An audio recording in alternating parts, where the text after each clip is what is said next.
नमस्कार दोस्तों, आज का हमारा टॉपिक है वैद्युत ऊर्जा। वैद्युत ऊर्जा किसे कहते हैं और इनके कुछ हम महत्वपूर्ण सूत्रों पर चर्चा करेंगे और फिर उसके बाद आपको बताएंगे वैद्युत ऊर्जा का ऊष्मीय प्रभाव और फिर उसके बाद आपको बताया जाएगा कि वैद्युत ऊर्जा से चलने वाले कुछ विशेष उपकरणों के बारे में, जिसमें से आज सबसे पहले हम स्टार्ट करते हैं वैद्युत ऊर्जा। जैसे कि हम विभवांतर की परिभाषा के अनुसार ये जानते हैं कि एकांक आवेश को किसी बिंदु तक लाने में किया गया कार्य ही उस बिंदु पर वैद्युत विभव की माप होती है। ये परिभाषा अगर हमें याद है तो हम यहाँ पे लिख सकते हैं, विभव की परिभाषा अनुसार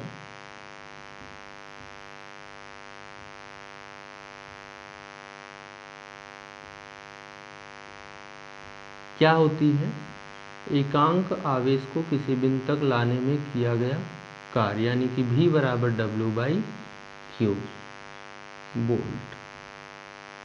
अगर यहाँ से हम W का मान निकालें तो W आपका कार्य है, V इधर आपका Q भाग में है, इधर जाएगा तो गुणे में V × Q, जहाँ पे W क्या है, कार्य है, और V क्या है, विभव है, और Q क्या है, आवेश है। ठीक, कार्य का मात्रक क्या होता है, जूल। और आपको बता दें, किसी बिंदु पर या किसी वस्तु को किसी बिंदु तक लाने में जो कार्य करते हैं वही कार्य ही ऊर्जा की माप होती है। ये भी आपको अच्छे से जानना चाहिए। तो यानी कि अगर इतना कार्य हमें W कार्य करना पड़ता है तो W बराबर कितना आ रहा है, VQ। और आपको बता दें Q बराबर क्या होता है हमारा, यहाँ से आगे बढ़ते हैं, Q बराबर I × T, क्योंकि आवेश प्रवाह की दर को हम क्या कहते थे, धारा कहते थे, यानी कि I बराबर Q/T। क्या जानते हैं, I बराबर Q/T। T इधर गुणा में इधर आया तो इधर भाग में इधर आया तो गुणा में, यानी कि Q बराबर IT। ये Q बराबर IT जो मान निकला है, ये मान मैं यहाँ पे रख सकता हूँ। तो यह आपका हो जाएगा W बराबर V × Q के स्थान पे क्या रखना है, IT। ये आपका एक और फार्मूला कार्य का बन जाता है। ठीक है ना। आगे है जैसे ओम का नियम हम जानते हैं। अब V बराबर ओम का नियम क्या है, IR, यानी कि जहाँ पे V है वहाँ पे हम लिख सकते हैं IR। तो W बराबर हो जाएगा I × R, क्योंकि V बराबर क्या होता है, IR। तो I और गुणे T, I 2 बार दिख रहा है तो इसको हम लिख लेंगे I² R और T। ये आपका एक फॉर्मूला और बन जाता है। चलिए आगे देखते हैं। हम जानते हैं I बराबर क्या होगा, यहाँ से अगर हम I की वैल्यू निकालें तो I बराबर रह जाएगा आपका V/R। I बराबर क्या हो जाएगा, V/R। तो जहाँ पे I है वहाँ पे हम लिखेंगे V/R। तो ये हो जाएगा आपका W बराबर I के स्थान पे क्या लिखना है, V/R का स्क्वायर × R × T। आगे हल करेंगे तो R से R कट जाएगा, ये हो जाएगा आपका V² T/R। वर्ग का एक सूत्र यहाँ से आपका और निकल के आता है। ठीक है ना। अब आपको इसके बारे में कुछ महत्वपूर्ण जानकारी दे देते हैं। जैसे ये जो मान हमने निकाले, ये विद्युत ऊर्जा द्वारा किए गए कार्य का क्या है, सूत्र है। इसके कुछ मात्रक के बारे में आपको जान लेना चाहिए। जैसे इलेक्ट्रॉन वोल्ट कार्य और ऊर्जा का एक बहुत ही छोटा मात्रक होता है, और एक इलेक्ट्रॉन वोल्ट वह कार्य है जो किसी एक इलेक्ट्रॉन को एक बिंदु से दूसरे बिंदु तक ले जाने में किया जाता है, जबकि उन बिंदुओं के बीच 1 वोल्ट का क्या हो, विभवांतर हो। ठीक है, ध्यान से सुनिएगा। एक इलेक्ट्रॉन वोल्ट ऊर्जा का मात्रक, ऊर्जा का मात्रक। सबसे छोटा मात्रक क्या होता है? एक इलेक्ट्रॉन वोल्ट। ठीक, एक इलेक्ट्रॉन वोल्ट क्या होता है कि एक इलेक्ट्रॉन को एक बिंदु से दूसरे बिंदु तक ले जाने में किया गया कार्य। लेकिन कंडीशन क्या हो कि दोनों बिंदुओं के बीच का जो विभव हो वो बराबर कितना हो? 1 वोल्ट का विभव होना चाहिए। अगर दो सिरों के बीच, जैसे ए और बी हमने सिरे लिए और इन सिरों के बीच का विभव कितना है? 1 वोल्ट है, तो एक इलेक्ट्रॉन को 1 वोल्ट विभवांतर के अंतर्गत एक बिंदु से दूसरे बिंदु तक ले जाने में जो कार्य होता है वही कार्य 1 इलेक्ट्रॉन वोल्ट ऊर्जा के बराबर होती है। और आपकी जानकारी के लिए बता दें, 1 इलेक्ट्रॉन वोल्ट को अगर हम जूल में बदलते हैं तो 1 इलेक्ट्रॉन वोल्ट बराबर होता है 1.6 × 10⁻⁻19 जूल के। ठीक है ना, 1.6 × 10⁻⁻19 जूल के बराबर होता है। ये आपके बहुत ही महत्वपूर्ण सूत्र हैं, इन्हें आप याद रखिएगा। यदि अब आपको बता देते हैं वैद्युत धारा का तापीय या ऊष्मीय प्रभाव। तो चलिए, ये भी बहुत ही आसान सा टॉपिक है, इसको भी आज समाप्त कर लेते हैं।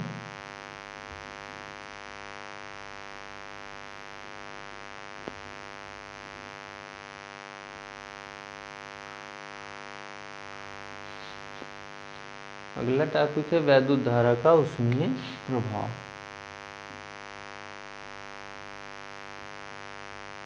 अच्छे से पढ़ते रहिएगा आप लोग इसे, नहीं तो आपको दिक्कत हो जाएगी आगे चल के। जो बच्चे इग्नोर कर रहे हैं वो पछताएंगे। वैद्युत धारा का ऊष्मीय प्रभाव, आपको एक बात बता देते हैं, जो ऊष्मा होती है वो 1 कैलोरी बराबर 4.2 जूल की होती है। कुल मिला के मैं आपको बताना चाहता हूँ कि जो ऊष्मीय प्रभाव होता है, यानी कि कोई भी वस्तु कितनी ऊष्मा उत्पन्न कर सकती है, यदि हम उसके किए गए कार्य को 4.2 से भाग दे देते हैं तो हमें ऊष्मा का मान मिल जाता है। यानी कि जो हीट होती है वो W/4.2 के बराबर होती है। अभी जो W के मान हम लोगों ने निकाले हैं अलग अलग, उन सभी मानों में हम 4.2 से भाग दे देंगे। जैसे W का मान क्या आया था? VIT और बटे 4.2। ठीक है ना। W के और भी मान आए थे, जैसे V²T/R भी आया था। तो H बराबर यहाँ पे क्या रखेंगे? V²T/R और गुणे 4.2। H का और भी एक मान आया, सॉरी W का I²RT भी आया था। तो I²RT/4.2। ठीक है ना। कुल मिला के आपका जो ऊर्जा है वो ऊर्जा को जब हम ऊष्मा में बदलते हैं तो 4.2 से भाग दे देते हैं कैलोरी, क्योंकि ऊष्मा का मात्रक क्या होता है? कैलोरी।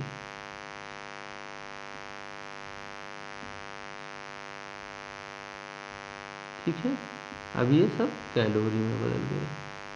यानी कि जब हमें जूल को किस में बदलना हो, कन्वर्ट करना हो कैलोरी में, तो कैलोरी में बदलने के लिए हम जूल को 4.2 से भाग दे देते हैं, तो हमारा जूल कैलोरी क्या हो जाता है? बराबर हो जाता है। ठीक है। अगला है आपका वैद्युत सामर्थ्य अथवा वैद्युत शक्ति। आइए उसको भी देख लेते हैं। तो कार्य करने की क्षमता को हम क्या कहते हैं?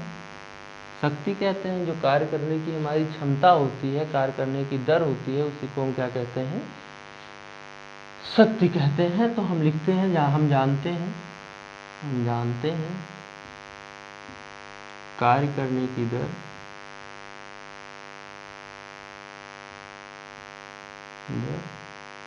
शक्ति कहलाती है। शक्ति कहलाती है, अर्थात शक्ति P पावर बराबर W/T होता है।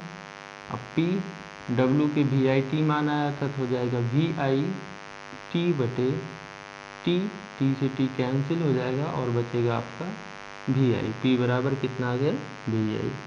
डब्लू का एक मान और आया था आपका, क्या आया था, I square R T, I square R T divide किससे करेंगे, टी से, तो ये कट जाएगा, आपका बचेगा आई स्क्वायर आर।